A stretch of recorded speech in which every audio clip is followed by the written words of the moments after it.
नमस्कार बच्चों, आज की हिंदी की कक्षा में आपका स्वागत है। बच्चों, आज हम पढ़ेंगे हिंदी की पाठ्य पुस्तक वसंत भाग 1 लेसन 2 बचपन लेक्चर 2। बच्चों, हमने लेक्चर 1 में पढ़ा कि कृष्णा सोवती जो इस पाठ की लेखिका हैं, वो बचपन में किस तरह के कपड़े पहनती थी, इतवार की सुबह उन्हें क्या क्या काम करने पड़ते थे और शनिवार को उन्हें ऑयल क्यों पीना पड़ता था। बच्चों, अब हम पढ़ेंगे उससे आगे। याद रहे, उन दिनों कुछ घरों में ग्रामोफोन थे, रेडियो और टेलीविज़न नहीं थे। हमारे बचपन की कुल्फ़ी आइसक्रीम हो गई है, कचौड़ी समोसा पैटीज़ में बदल गया है, शहतूत और फालसे और खसखस के शरबत कोक पेप्सी में। उन दिनों कोक नहीं, लेमनेड विम्टो मिलती थी। शिमला और नई दिल्ली में बड़े हुए बच्चों को वेंगर्स और डेविको रेस्तरां की चॉकलेट और पेस्ट्री मज़ा देने वाली होती। हम भाई बहनों की ड्यूटी लगती शिमला मॉल से ब्राउन ब्रेड लाने की। हमारा घर मॉल से ज़्यादा दूर नहीं था। एक छोटी सी चढ़ाई और गिरजाघर मैदान पहुंच जाते। वहां से एक उतराई उतरते और मॉल पर कन्फेक्शनरी काउंटर पर तरह तरह की पेस्ट्री और चॉकलेट की खुशबू मन भावनी। हमें हफ्ते में एक बार चॉकलेट खरीदने की छूट थी। सबसे ज़्यादा मेरे पास ही चॉकलेट टॉफ़ी का स्टॉक रहता। मैं चॉकलेट लेकर खड़े खड़े कभी ना खाती, घर लौटकर साइड बोर्ड पर रख देती और रात के खाने के बाद बिस्तर में लेटकर मज़ा ले ले खाती। शिमला के काफल भी बहुत याद आते हैं, खट्टे मीठे, कुछ एकदम लाल, कुछ गुलाबी, रस भरी कसमल। सोचकर ही मुंह में पानी भर आए। चेस्टनट एक और गजब की चीज़, आग पर भुने जाते और फिर छिलके उतारकर मुंह में। चने जोर गरम और अनारदाने का चूरन। हाँ, चने जोर गरम की पुड़िया जो तब भी थी वह अब भी नजर आती है। पुराने कागजों से बनाई हुई इस पुड़िया में नीरा हाथ का कमाल है। नीचे से तिरछी लपेटते हुए ऊपर से इतनी चौड़ी कि चने आसानी से हथेली पर पहुंच जाएं।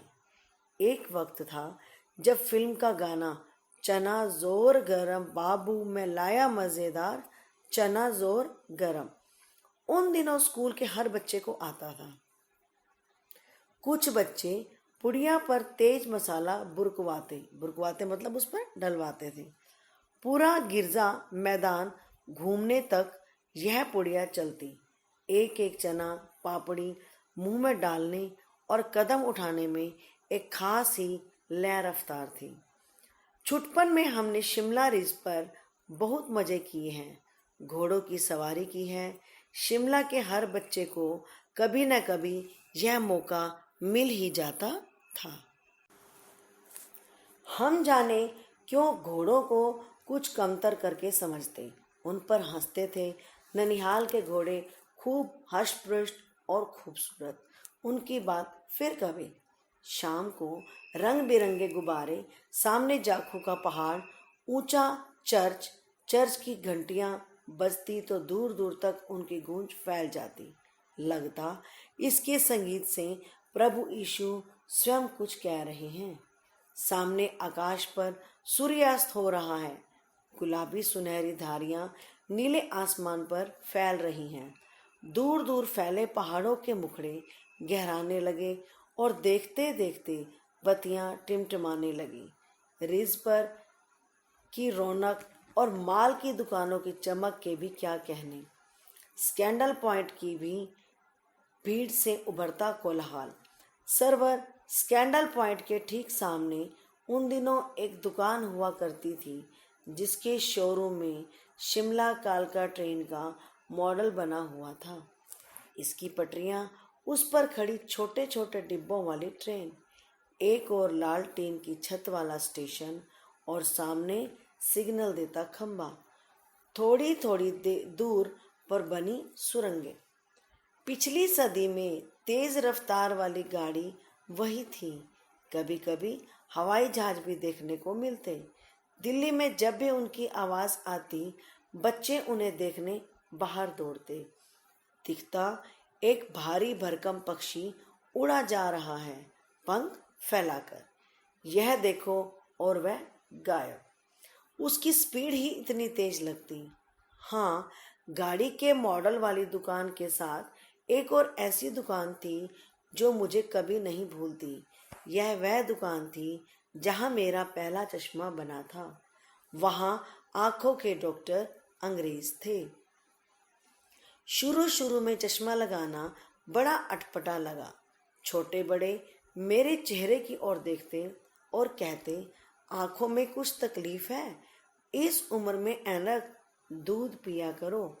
मैं डॉक्टर साहिब का कहा दोहरा देती, कुछ देर पहनोगी तो ऐनक उतर जाएगी। वैसे डॉक्टर साहिब ने पूरा आश्वासन दिया था, लेकिन चश्मा तो अब तक नहीं उतरा। नंबर बस कम ही होता रहा। मैं अपने आप इसकी जिम्मेवार हूँ। जब आप दिन की रोशनी को छोड़कर रात में टेबल लैंप के सामने काम करेंगी, तो इसके अलावा और क्या होगा? हाँ, जब पहली बार मैंने चश्मा लगाया तो मेरे एक चचेरे भाई ने मुझे छेड़ा, देखो देखो कैसी लग रही है। आंख पर चश्मा लगाया ताकि सूझे दूर की, यह नहीं लड़की को मालूम सूरत बनी लंगूर की। मैं खिजी कि मुझ पर यह क्यों दोहराया जा रहा है, पर शेर बुरा ना लगा। जब वह चाय पीकर चले गए तो मैं अपने कमरे में जाकर आईने के सामने खड़ी हो गई।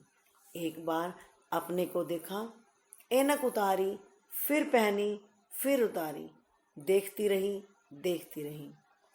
सूरत बनी लंगूर की, नहीं नहीं नहीं, हाँ हाँ हाँ। मैंने अपने छोटे भाई का टोपा उठाकर सिर पर रखा।